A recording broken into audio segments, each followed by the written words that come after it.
Жедел ақпарат, саламатсыздар ма құрметті көрермендер. Ең соңғы жаңалықтар алушылардың қатарынан білгіңіз келсе, лайк және подписаться барын басып, біздің арнамызға жазылуды ұмытпаңыз. Алматыда бірнеше көше жабылып, көлік қозғалысы шектетілді. 12 қарашада City Run 2023 марафонына байланысты Алматының бірқатар көшесінде көлік қозғалысы шектетілді, деп хабарлады бақ.кз.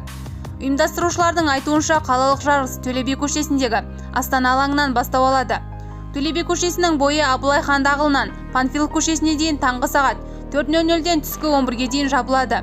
City Run 2023 Алматы қаласының орталығында өтетін маусымның соңғы жүгірісі.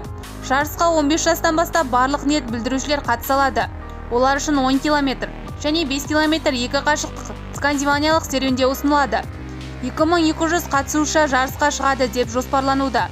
Басталуымен Мәре Төле би көшесіндегі Астана алаңында орналасады. Бағыт Наурызбай Батыр, Шевченко, Бөгенбай Батыр және Панфилов көшелерімен өтеді. Мәреге жеткендердің барлығына қала пейзажы бейнеленген естелік медалы беріледі. 10 км қашықтықтағы абсолютті санаттағы жеңімпаздар серіктестер мен демеушілердің бағалы сыйлықтармен, сондай-ақ ақшалай сыйақылармен марапатталады. Бірінші орын 80 000 теңге, екінші орын 60 000 теңге, үшінші орын 40 000 теңге. Жарыстың барлық қатысушылары мен көрермендері үшін бастапқы мәре қалашығында музыкалық ұжымның, диджей және серіктестердің қызықты промо аймақтарының қойылымдарын қамтитын ойын-сауық бағдарламасы ұйымдастырылады. Бізді бақылауды жалғастырыңыз.